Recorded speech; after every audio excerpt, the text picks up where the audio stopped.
Hello, Mike. Welcome to this call we're having, which I'm recording, where we're going to chat a little bit about the Jade Dragons and the roster change you guys have opted to make. Sam for Soccer coming out, Scream coming in. How are you today, Mike? You having a stressful day? It's ridiculous, man. The past like 3 days are ridiculous, absolutely ridiculous. But other than that, we're chilling. We're good. That's good. That's good. Obviously, a busy few days. Let's talk about, I guess, just first of all, what's happening with the Jade Dragons? Why have you decided that you needed to make a roster change, and how have you come to the decision of removing Sam from the team?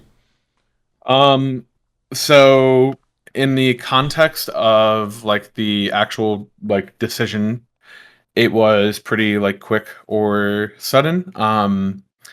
Essentially, the team environment has felt kind of off for a while. We weren't really sure exactly what was going on, and then it basically got to the point that once we actually got to dig into it, we realized it was a lot messier than anyone really understood, Mhm. and it kind of felt like it put us in a position where it was hard to continue playing as is with everybody's like honest feelings and opinions on the team and just their overall like mentality and how much they were enjoying or not enjoying scrims.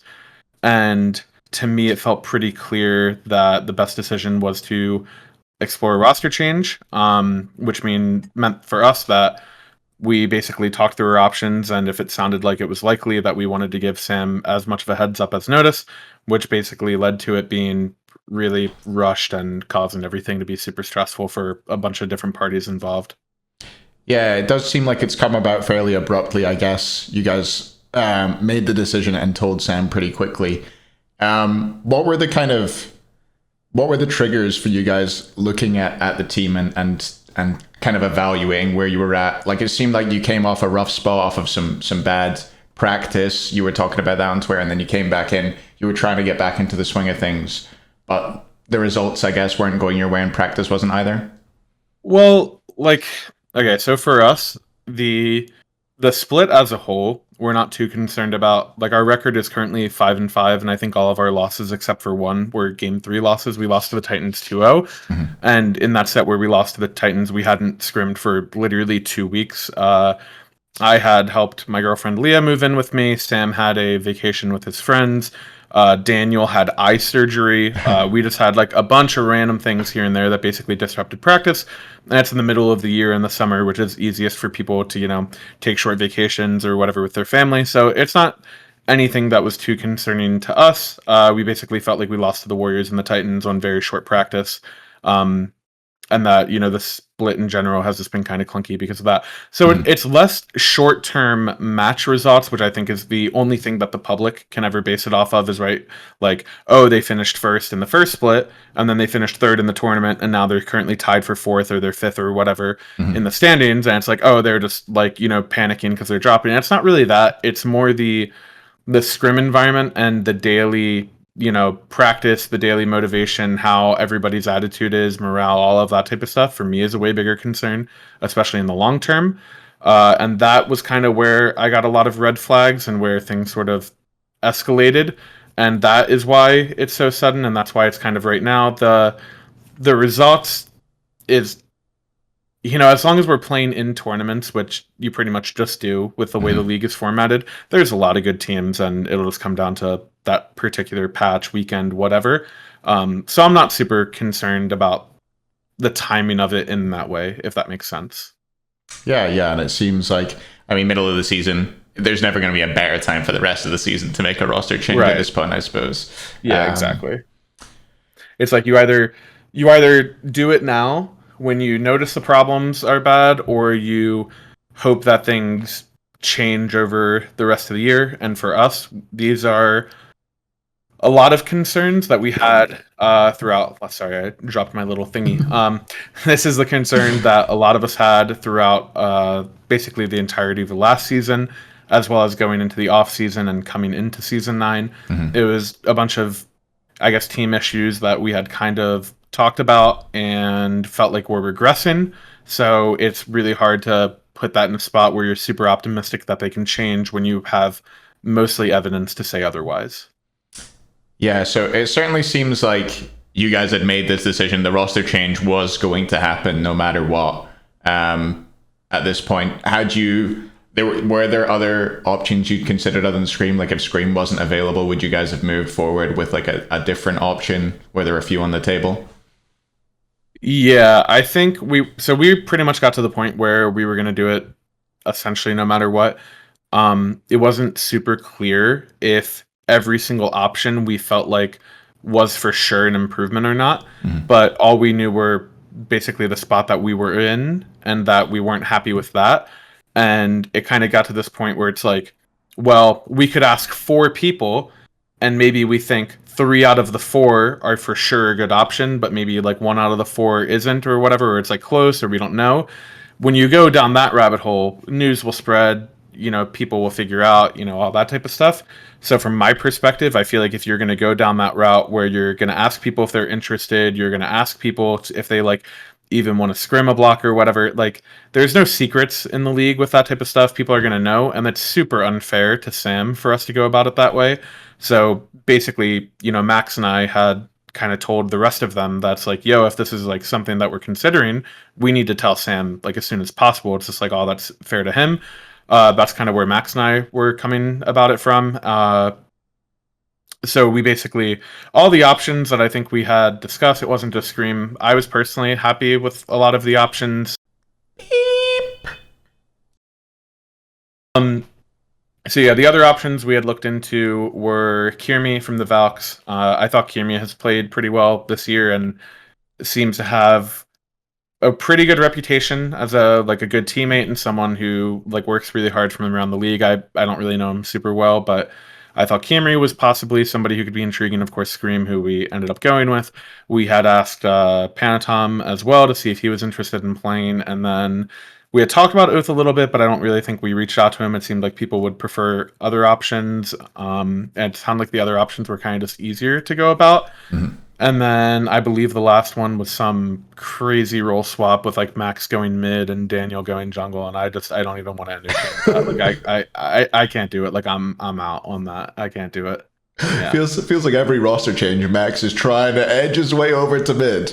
Dude, he keeps saying this crap about how he wants to play mid. I tried to keep him in mid from season 6 to season 7. I tried to keep him in mid. He's the one who wanted to play ADC. I told him that 2 days ago as well, and he's like, "What are you talking about?" And it makes me feel like he's gaslighting me. It makes me feel going freaking crazy, man. Like, oh my god, I literally played with Kenny with Arkil because I thought it would be.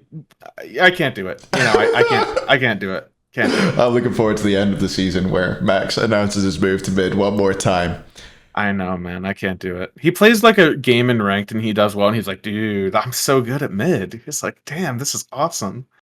Yeah. I don't know, man. He loves it. He loves it. He loves a mage play. The Hugh Huang is looking good. In terms of roster changes in general, you guys have been through a few. How do you sort of feel about them, like in a team environment? Do you feel like they refresh you guys for scrims? Do you feel like it removes complacency, or do you feel like sometimes the trade-off of onboarding someone new is like a short-term loss? Are you saying for us individually, like our team's history, or just kind of roster changes as a whole, or like both? Let's talk about your team. Okay. Well, for our team, I think, in my opinion, of course everybody has a say, and I only, have my perspective. I have not always been on the same page with all of the roster changes we've made the past couple years. We'll all have our own opinions and things that like we personally do or don't want. But yeah, I haven't always been on the same page with them, and I think a lot of like decisions, people tend to lean pretty heavily towards recency bias whenever it comes to stuff like that. And I think it kind of becomes cloudy, and also like the normal time for roster changes is between seasons, right? Which is kind of a rough spot in general because everybody just finished their year. They finally have some time off. They just finished Worlds. There's all this like hype and excitement around that. And roster due dates are like a couple weeks after. So you really don't, everyone figures it out like instantly. You really don't have a lot of time to get a clear, state of mind and think about it. Yeah. So for our team specifically, just tracking the core of like me, Alec, and Max, of course, there was the first year where we lost Worlds to SK. And then we basically swapped out Twig for Sam, and then we had kicked Kenny as well, or Arkil. Mhm. I think the decision to replace Arkil made sense for our team environment. Not necessarily to like a fault of his own, but like sort of kind of like the rest of us had just molded way better together. Like there was just more synergy there, like as people. Yeah. We got along a lot more. Kenny wasn't like confrontational at all with us really, but he didn't really like hang out with us as much, like go to the gym, all that type of stuff. There's a small stuff that we didn't feel like we were as close with him. And despite what Max says, he wanted to go back to ADC is what happened.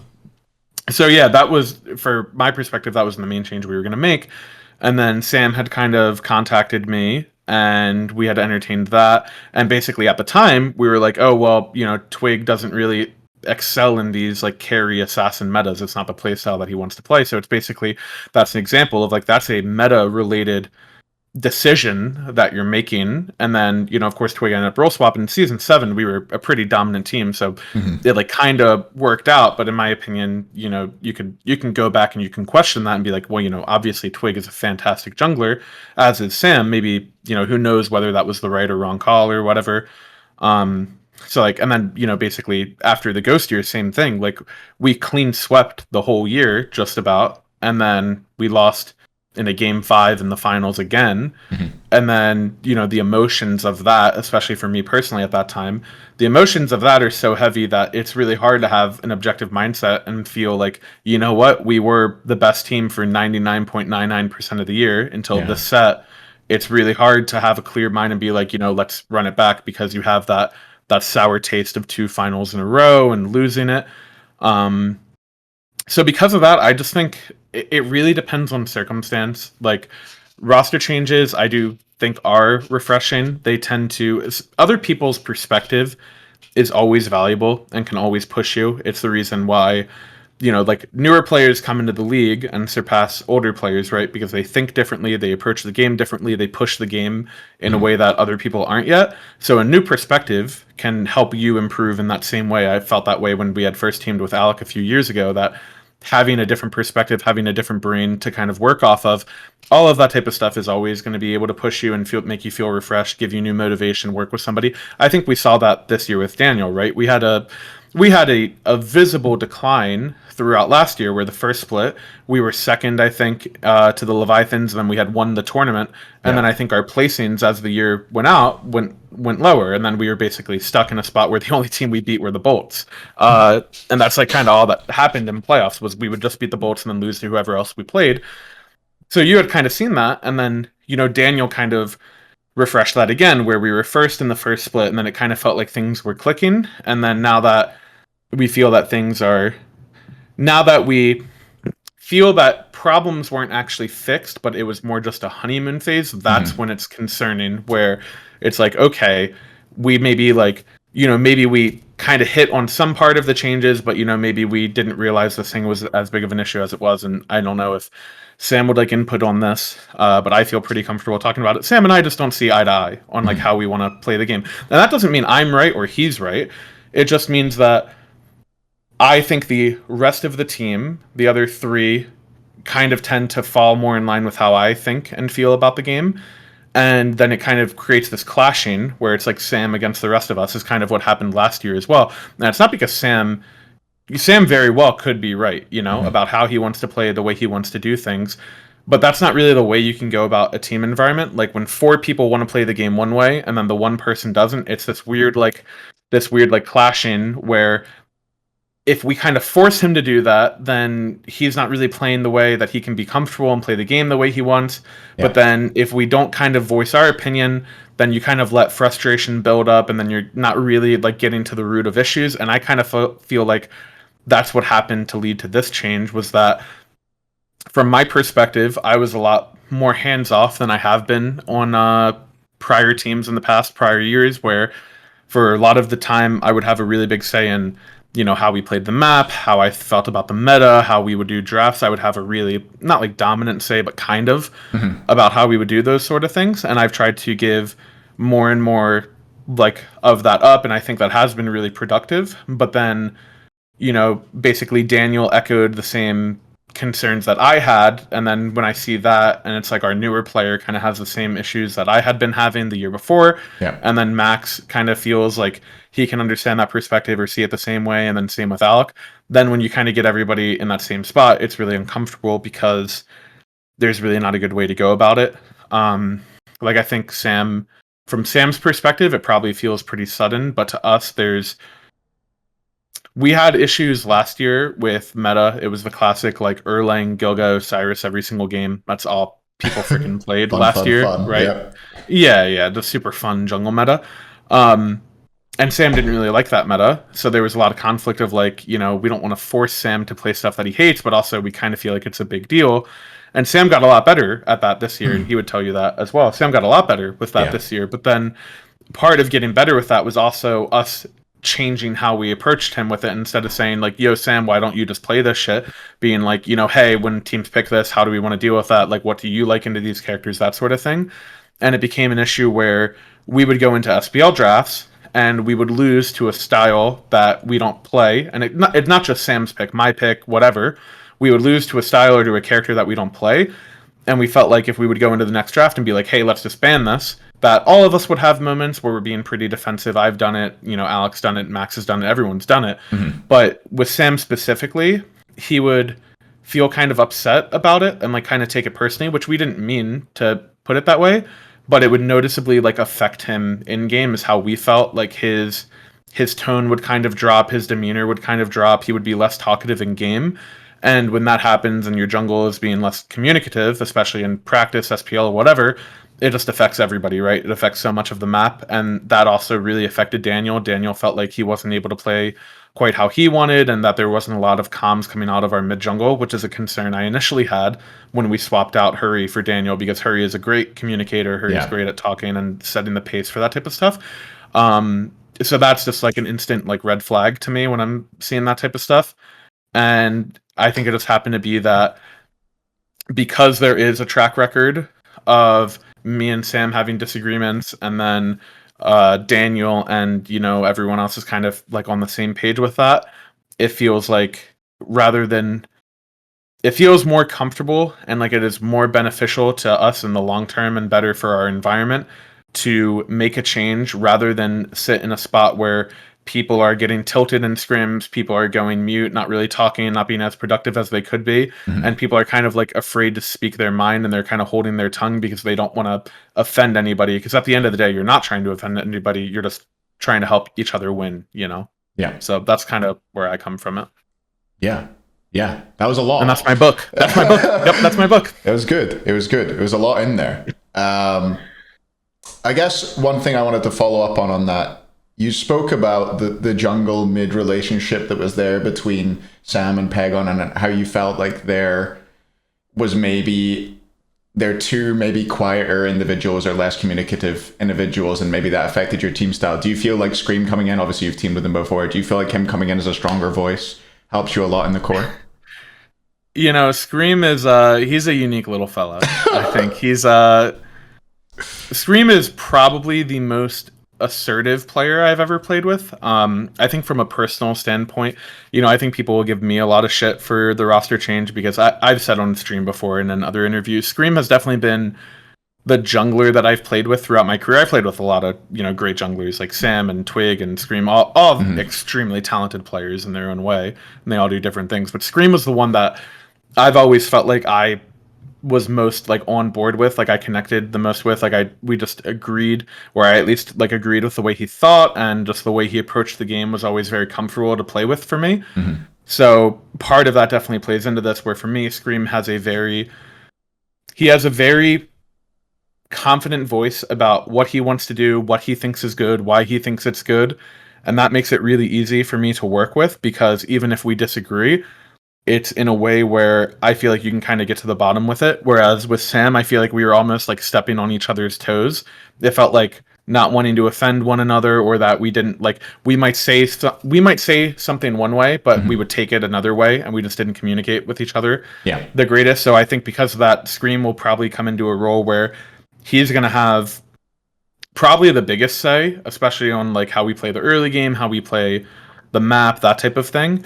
and then it'll be me, him, and Cherry behind the scenes. We'll kind of talk about, through VODs about like, do we like how we're playing this? Do we want to change how we're doing that? And that's kind of a more comfortable spot to me where I feel like, just because I have a lot more trust in Scream to be a consistent voice, because that's what he has done on all of his teams, that I think it's a comfortable spot for us that'll help Daniel and me a lot. Yeah, well, you won a world championship with him, so you guys have at least some chops together. Plumber days. Yeah, the plumber days. Well, you did beat me, so surely it wasn't that plumbery. I'll see you under the next sink, Paul. We're there together. We're there together, bud. I guess one that people will be pissed at me if I don't ask, and you're going to see it on Reddit, and you're going to be annoyed by it, and you're going to see it on Twitter, is people will say, and this is me dodging the responsibility for the question. I love that you can I get to do this. You can take responsibility for it. No, man. I don't want it. I would never say this, but people may say that, the core of you, Max, and Fino have been together for 3.5 years now. You've made a few single roster changes over time. You swapped out coaches, you've swapped out mid, you've swapped out an ADC, you've swapped out a jungler a couple times. What would you say to people that say, is it the problem between the three of you that you can't progress and maybe win that world championship together? And should it be a roster change of one of the three of you going instead? Mm-hmm. Yeah, I mean, the reality is you never know, right? Mm-hmm. Like you just never know. Like at the time you think you're making the best decision that makes the most sense for the problems that you're facing, but I mean, we won't know, right? Like, similar with what I was saying earlier, it might have been a mistake to ever not play with Twig, right? It might have been a mistake to ever take Sam instead of Twig. Maybe we should have left Twig in mid forever. Like we really don't know. At the time you feel like you're making the right decision. I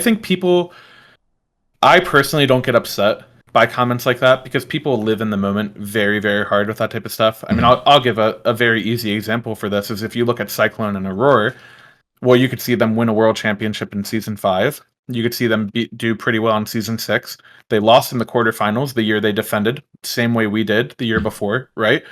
And then you see them go through a lot of roster changes. They swapped out everybody on their team except for the two of them.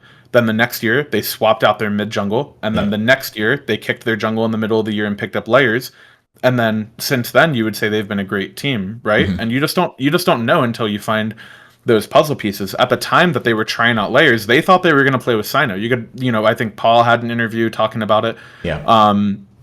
They thought they were going to pick up Sino. To them, it was clear as day they were going to play with Sino, and they did tryouts, and they were like, hey, like, layers actually fit us better. We play better with layers.